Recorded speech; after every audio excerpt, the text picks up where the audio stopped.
Hey guys, Chris Superfast RC, and today giving you my thoughts and overview of the Team Associated RC8B4.1, the brand new Nitro buggy from Associated. Came out about a month ago or so, and it's got some changes from the B4 here and there, and I'll go over those, and we'll talk about how the build went and what I think. So first of all, this is the 4.1. Basically just a modification on the original RC8B4. Came out about 2 years ago. And they've been working this kit in here and there over the last over the last 12 months. You're starting to see like the original B4 came out with a RWB chassis included in the box.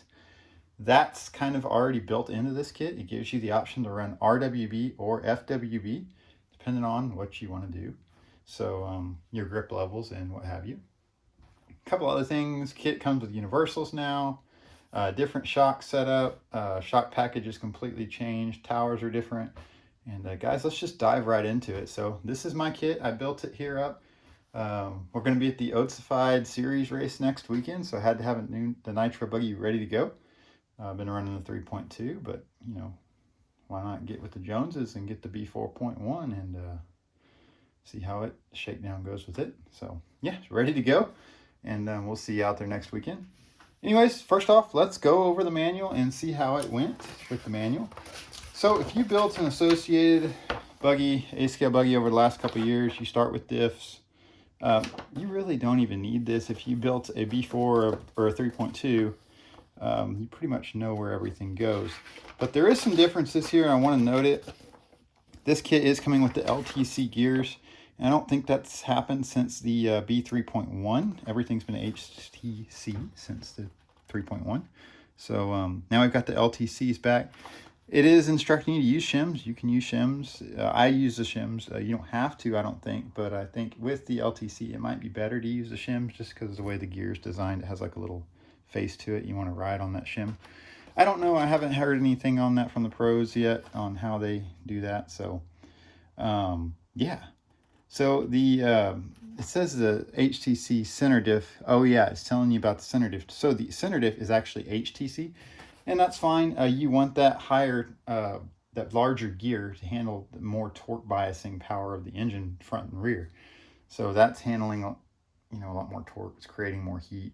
So HTC is fine in the center, but the LTC, the whole point of the LTC is to just have a smoother diff operation with the smaller gears. Less teeth engagement, and you're able to run heavier oils, so you're going to lose less to heat as far as your race wears on, and it's just going to be better for loose, lower grip tracks. And that's what the B4.1 is all designed around. The original B4 did great on high grip, struggled here and there. You could tune it for low grip, but definitely out of the box, I think the buggy was meant for medium to high grip, and yeah, it did stumble a little bit on lower grip tracks, but the 4.1 is here to save the day, right? So diff, pretty straightforward.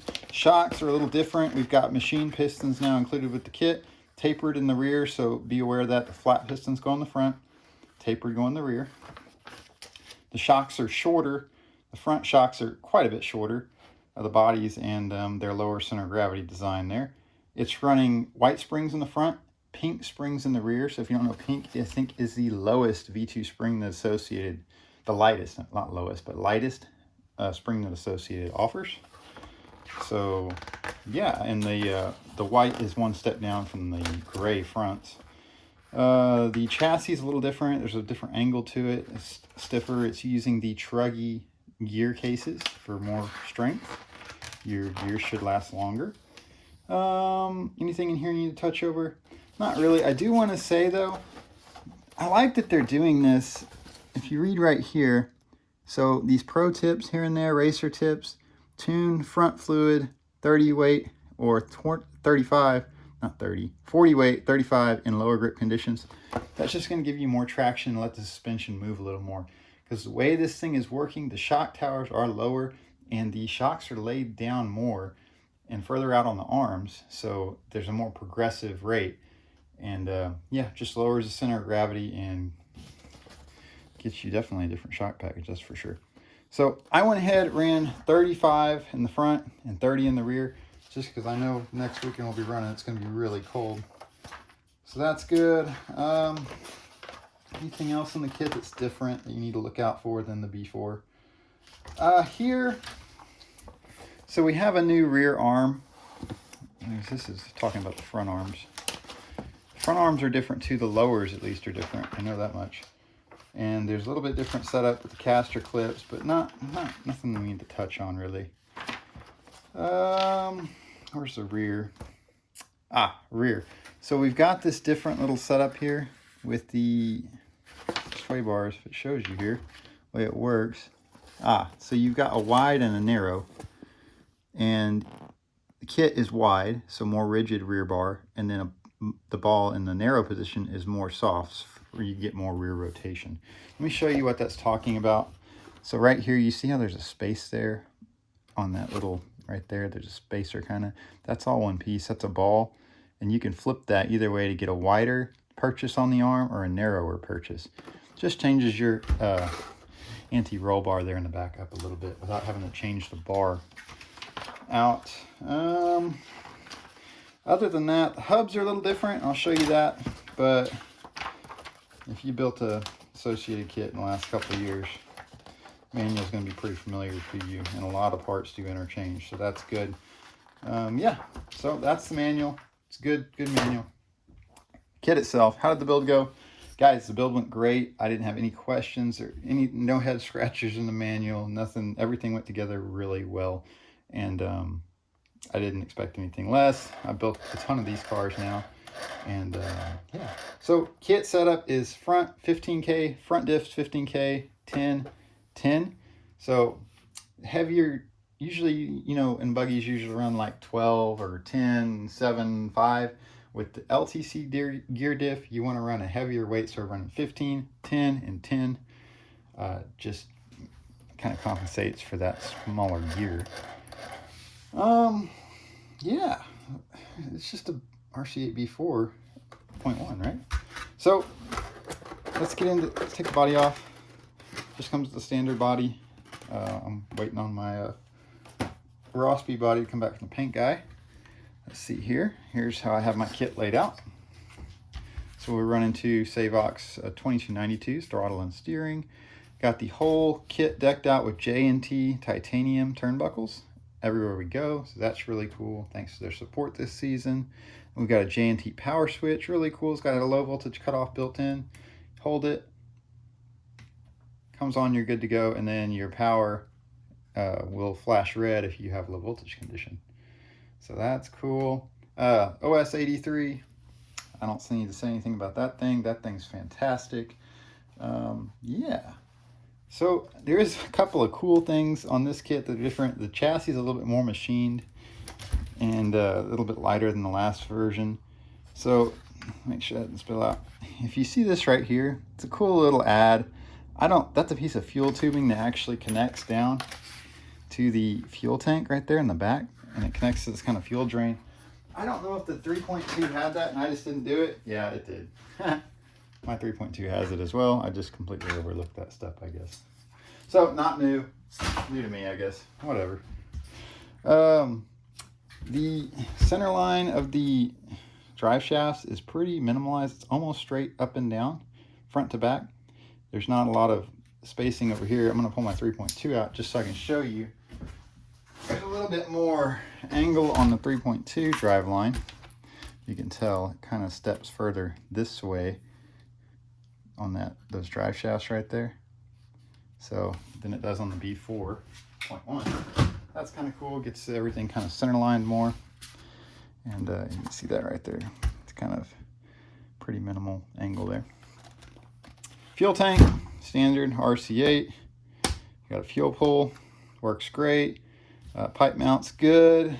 We're on the OS, the TB02 pipe. Yep, 83 package. Like I said, pink springs rear. We're on the J&T leading edge wings. And let's talk about the rear hubs real quick. So these are the new durable rear hubs. They call them durable in their description. You see the bottom plate, or the bottom area of this hub is all one piece. So in the past, these hubs had an insert, and that insert was kind of a weak spot, especially when you're running truggy. I never had a problem in buggy, But on Shruggy, I break them left and right. Where that insert met up with the kind of the bearing area of the hub, it would just kind of crack and, you know, leave you hanging on the track. But these are new durable design. They kind of take a lot of inspiration from the V2 factory team hubs with the additional top plates here for tuning. They are not compatible. The plates aren't with the aluminum hubs, the V2 factory team hubs. So keep that in mind. These are a new part and a new design. So if you want to pick these up, you can get them now. Shock towers are obviously shorter. I'm not sure if I'll be able to show you this or not. I'm gonna pull out my e-buggy here. You can kind of tell. I could probably measure it for you, but you see how much taller this rear tower is here than this one is? So that's gonna lower the center of gravity. Also notice the shocks are laid down more. That's why we're using a softer spring on the new buggy and lower weight oil to kind of compensate for that lay down of the shocks. Kind of just lowers the center of gravity down. And yeah, it's pretty sweet, right? The rear bar is a 2.5 and I believe the front is a 2.2 coming out of the box. Let's double check. I put that in upside down. I can't tell. Yeah, it's a 2.2. I see it now. 2.5, 2.2. I'm running a 2.3 and a 2.5 on my e-buggy, so pretty close. There's the hubs there again for you. There's the factory team V2s. They're not compatible with the top plates, but you can get the idea. The design was similar. And yeah, so e-buggy, anything different really. This is running the new 4.1 chassis. So this is kind of a makeshift 4.1. There's a couple things we're missing, but yeah, not that much different really than a 4.1. Anything I need to tell you about the e-buggy in specific? Not really. Let's take the e-buggy off the table. So, summarize on the 4.1 Nitro car. You built a Nitro car from Associated. It's very similar to all the other ones that come out recently. I do want to touch on the arms real quick. The arms, that's what we'll talk about. So we've got the e-buggy out. Don't judge my e-buggy arms, they're kind of battered. But you'll be able to see the differences pretty easily here. So on the lowers, you can see right here, see how they got this pocketed insert area where you can put an insert? On the new arms, that is gone. And we have this thicker, more rigid area here that's been filled in, so we don't have any issues with pins cracking, and definitely a stronger arm design in general. Not to say this is a bad design, but people did have a couple issues with arms on the front, specifically on the B4. Rear, much the same. Move the camera here, we're gonna take a look. You can see right there, this no longer has a purchase spot for a insert on the bottom. You can only insert on the top on these arms, which is fine. I don't really use inserts, to be honest with you. Some guys do, but that's a super fine tuning thing.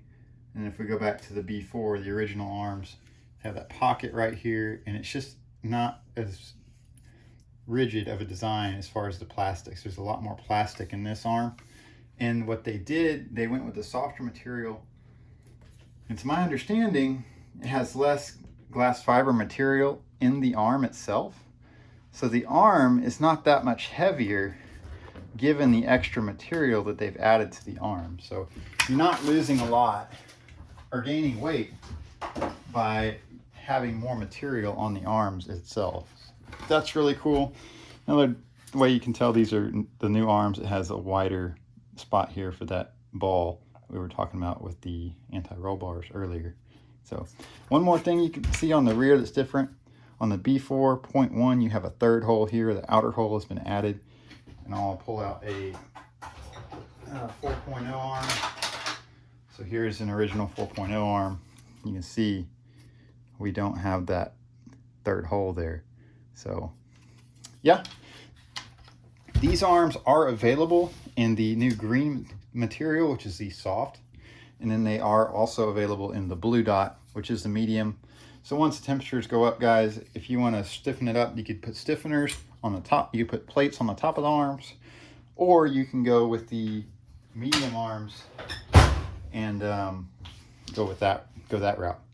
One last thing, this car is completely universals. Not in the center, they are dog bones, but on the drive, on the arms, we are all universals now. So lower maintenance, freer suspension motion. I love universals, guys. I think it's the way to go. So anyways, the RC8B4.1, I have driven it a little bit. It does feel really planted, and I can't wait to give it a rip this Sunday coming up at the Oatsified Series race for the opener for that. So that's really cool. Anyways, guys, if you have any questions about the kit build, anything at all, just let me know in the comments, and I will do my best to answer it. If I can't answer it, I can definitely get in contact with somebody with it associated that will. So anyways, guys, thanks for watching, and we'll see you in the next one. All right, bye-bye.